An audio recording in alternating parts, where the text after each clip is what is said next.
everyone up here. I'll just give everyone time to come up. Is everyone ready? Ka pai. Okay. Morena kia koutou katoa. Thank you all very much for coming this morning. Just over a month ago, I was sitting in a doctor's office at one of those appointments you always hope you'll never need. A routine mammogram showed some potential concerns. A biopsy then confirmed I have breast cancer. I have held off telling people about my diagnosis while I continue to focus on parliamentary work, including the annual State of the Planet speeches, the Select Committee process for the Fast Track Bill, meeting with stakeholders on my Right to Repair Members Bill, and responding to the budget. Fortunately, the cancer has been caught early and treatment will begin very soon. I will be having a partial mastectomy in the first week of July. Following this, I will be taking leave to recover from surgery and begin further treatment.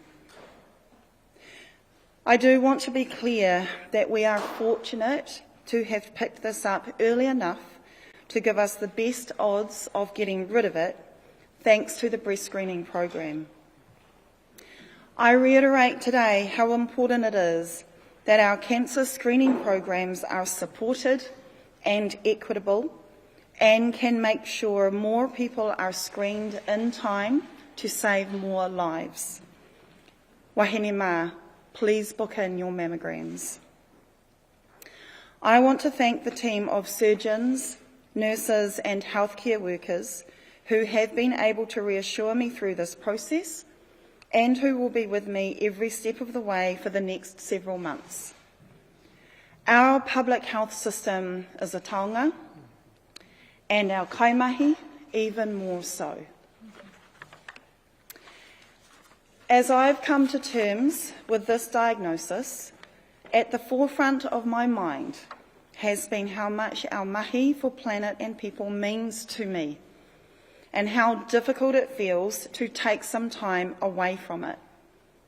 But I have absolutely no doubt that Chloe Swarbrick and our team of hard-working, dedicated MPs will hold the kaupapa while I am on leave.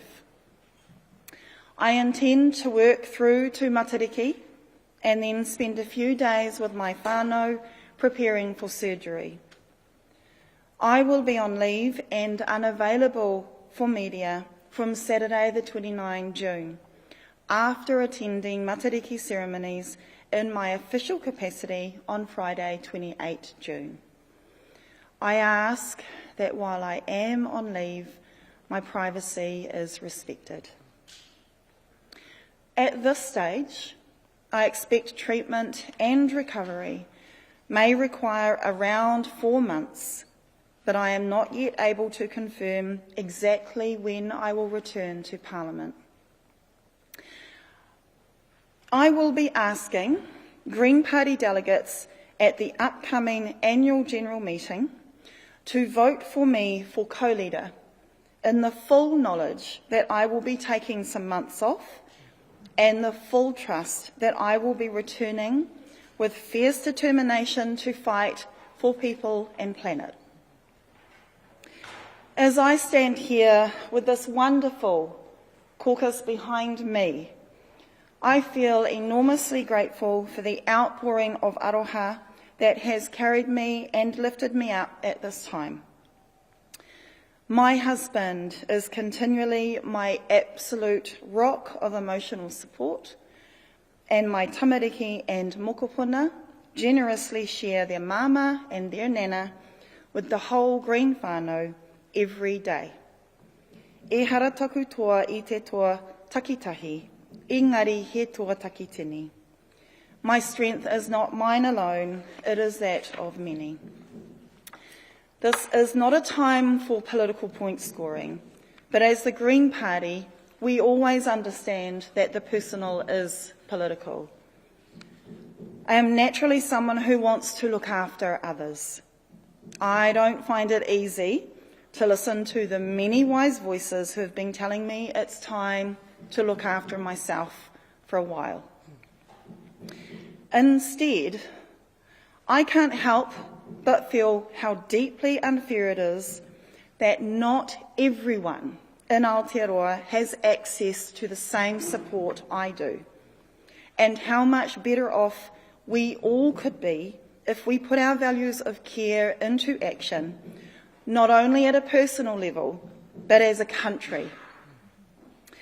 This is why I feel absolutely, unequivocally sure in my decision to stay on as co-leader once treatment is complete. There are too many things I still want to help with. There is so much mahi yet to do. I know Chloe and I will be a phenomenal team of wahine toa co-leaders, and we're only just getting started. Ka whawhai tonu mātou. Thank you again for coming, and I will now take questions. How are you feeling right now, and did you consider at any point stepping down? Thanks, Jenna. I think despite everything, I'm feeling good. Mostly, I'm feeling grateful for the incredible care and support. And Jenna, if anything, this diagnosis has given me even more passion and energy to do the mahi that needs to be done. It has really focused me. Other questions? Are you hoping that, in terms of being away from Parliament for several months, are you hoping that some of your colleagues step up and help close the running of the party here at Parliament? The Green Party has always had a collective approach to doing this mahi. That is the whole purpose of a co-leader model in the first place. I'm not hoping, I know that this team will step up, will hold the space for me to be able to return, will help to carry the rest of the load. Thanks, Benedict. You mentioned this earlier, but I suppose, what message can you send out to people about the importance of early detection? How this has allowed you to carry on and still, work through the state of the planet, things like that? There's actually a breakfast, a cancer breakfast, just in the room behind the cameras in front of me here, I think maybe a couple of years ago, that I happened to attend, obviously in full support. And it was actually there at the breakfast table that other survivors really impressed upon me that I was late to have my mammogram. And I want to thank them because I got into the breast screening program because of their insistence. My insistence is exactly the same this morning. And it's also why, the Greens have always talked about how what we can be is a country that allows everyone to put their health and recovery and treatment first and their whānau. I am feeling just really supported, but sad that not everyone has this level of support when facing a cancer diagnosis. You spoke about making the screening process more equitable. What would that look like? Oh, of course I want to acknowledge the real advocates and experts in this field. I am simply a person who has been diagnosed at this stage. But what the Greens have always known is all of our health programs and our screening programs are not effective in every community the way that they need to be. That other inequities of how people are living, if they're housed in the first place, how the rest of their health services have been, all play an impact as to whether we are screening everyone the way that we should be. That's something I've been aware of long before this diagnosis. Come over here. Just in terms of the co-leader responsibilities, has there been a plan set out in terms of who might handle the day-to-day work that you currently carry out? That's a fair question. Today the information is about announcing this. All of those details have been and will continue to be worked through. It's not the first time that the Green Party has had one co-leader before. In fact, we have had that experience several times, including for myself. And so we know how to do this. It's also, again, why our structure has empowered all of our MPs to step up. We don't really have such thing as Green Party backbenchers. That doesn't happen. And I know that that collective approach to our mahi will continue. Can I ask, what fed into the decision to, I suppose, keep working through the state of the planet and the fast track? You know, that would have been quite a serious decision that you would have had to take personally for your family as well. What was your thinking behind that, if you could share? Sure. I think that's a fair question. Probably 8 years of knowing how to do this work and simply carrying on.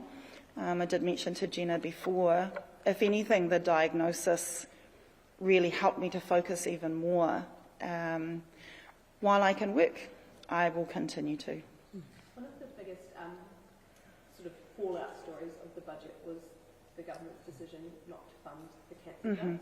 I just wonder how that was for you in a personal sense, that dealing with that news. It was that news, but it was more broadly the way that the government's budget announcements and policies continue to make life difficult for those struggling the most. The Greens very proudly have put up solutions, including over the past 2 general elections, of how every single person, including those in work, could be afforded the financial support and care to just focus on treatment and recovery. These are the sorts, that's what I thought about, Jenna. When those announcements were made, it's not just about not being able to fund some medication, it's actually about an entire health system that truly does take care of everyone. And one of the announcements that they did make in the budget was to extend the age of eligibility for breast screening. I wonder if you could share any reflections on how urgent that was. Sure, I do have some reflections just personally, not just as a politician, is that what I do know is that some groups are more likely to be diagnosed with cancer, including Māori and Pacific women, and Māori and Pacific women are more likely to die from a cancer diagnosis.